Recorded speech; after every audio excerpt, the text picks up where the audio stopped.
कि आप लोग देख रहे हैं मंसूरी टीवी और इस समय हम मौजूद हैं पटना में पप्पू मंसूरी साहब के घर पर। और आज इससे जानना चाहेंगे कि पप्पू मंसूरी साहब जो है जमातुल मंसूर में इतना बेहतरीन काम करते हुए कर रहे थे, फिर भी इन्होंने जमातुल मंसूर से इस्तीफ़ा क्यों दिया। तो पप्पू भाई अब बताएं जो है कि जिस हिसाब से आप काम कर रहे थे, इतना बेहतरीन काम चल रहा था, तो क्या ऐसा क्या प्रॉब्लम आ गया कि जब आपने इस्तीफ़ा दे दिया जमातुल मंसूर को। अस्सलामु अलैकुम वरहमतुल्लाहि वबरकातुहू। बहुत बहुत शुक्रिया आज़ाद भाई। सबसे पहले तो आपका मैं शुक्रगुजार हूँ कि आप यूपी से चल के बिहार की सरजमी पटना मेरे घर तशरीफ़ लाए और मेहमान नवाजी का मौका दिया। मैं तहे दिल से शुक्रिया अदा करता हूँ।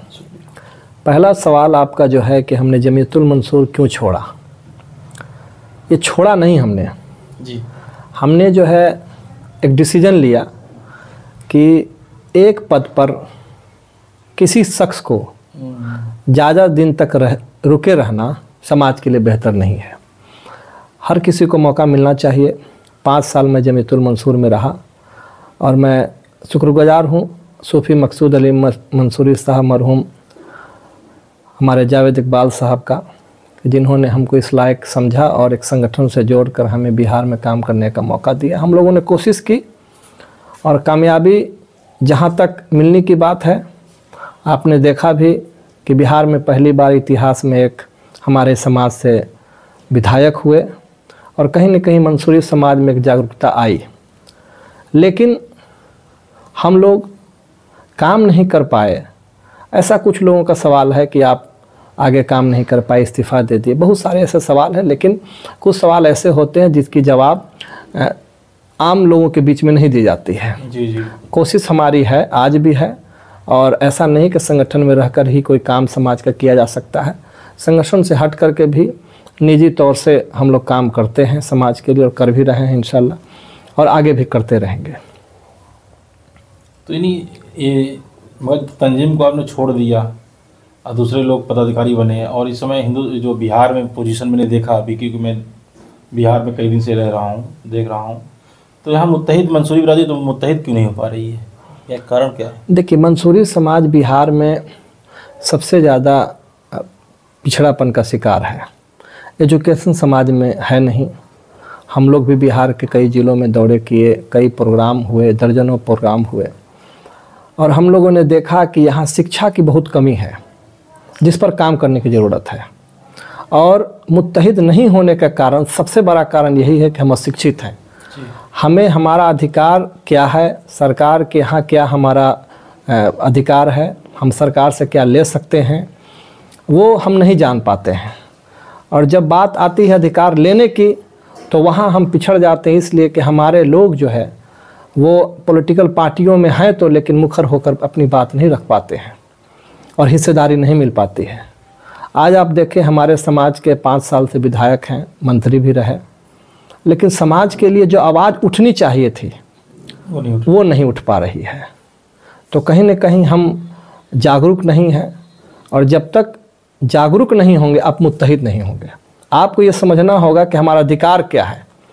अधिकार लेने के लिए आपको जागरूक होना पड़ेगा, और जागरूक होने के लिए शिक्षा की ज़रूरत है, और आपके यहाँ तालीम है नहीं।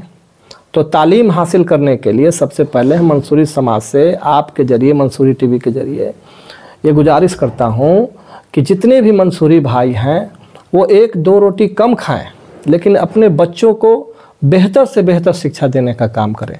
जब तक आपका बच्चा शिक्षित नहीं होगा, आपका समाज पिछड़ापन का शिकार होता रहेगा, और इससे कोई भी सरकार, कोई भी हुकूमत बदल नहीं सकती है। आपको अधिकार लेने के लिए शिक्षित होना बहुत ज़रूरी है। नहीं, इस समय तो जहाँ तक मैं देख रहा हूँ कि बिहार में कई सारी तंजीमें जो है इस समय एक्टिव हो चुकी हैं। मैं नाम नहीं लेना चाहूँगा, मगर मैं देख रहा हूँ कि कई सारी तंजीमें जो हैं जिसके प्रदेश अध्यक्ष यहाँ बन गए हैं और एक्टिव हैं, मगर क्या सिर्फ फूल मालाओं तक ही सीमित रहेगा कि मंसूरी बिरादरी का भला भी होगा। देखिए, बहुत अच्छा सवाल आपने किया भाई साहब। और जब मैं जमातुल मंसूर ज्वाइन किया था, सूफ़ी मकसूद अली मरहूम साहब ने हम बनाया था, उस वक्त बिहार में एक भी संगठन नहीं थी। जी बिल्कुल। मेरे अध्यक्ष बनने के बाद जब हम लोग डोर टू डोर मंसूरी समाज के बीच में जाने लगे, जिला बाई जिला हम लोग प्रोग्राम करने लगे, प्रखंड में भी प्रोग्राम होने लगे, तो मंसूरी समाज में जागरूकता आने लगी।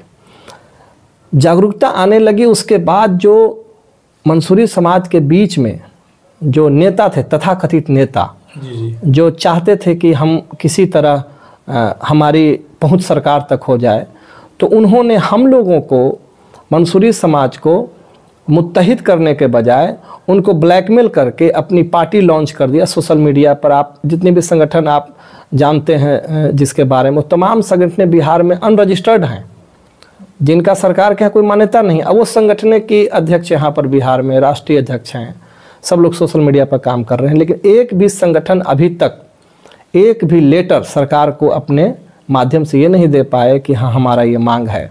जैसे हम लोग राष्ट्रीय अध्यक्ष जावेद इकबाल साहब जब थे, हम उनके साथ थे, तो हम दोनों ने जाकर के यहाँ जो उस समय के शिक्षा मंत्री थे और विधानसभा के अध्यक्ष भी रहे थे विजय कुमार चौधरी, उनको हम लोगों ने बाकायदा लेटर दिया था, धुनकर आयोग बनाने की मांग की थी। बहुत सारे ऐसी मांगे थी जो हम लोगों ने किया था। तो असल मकसद पिछड़ने का और असल मकसद ये है कि हम लोग बट चुके हैं, और जितनी संगठनें बनेंगी हम लोगों के बीच में, तो हमारा समाज डेवलप नहीं कर पाएगा। संगठनों को चाहिए कि मुत्तहिद होकर अपने बीच एक लीडरशिप पैदा करें और उस लीडर के पीछे अब चलने का काम करें, तभी आपका समाज जागरूक होगा और मुत्तहिद होगा और आवाज़ सरकार तक पहुंचेगी।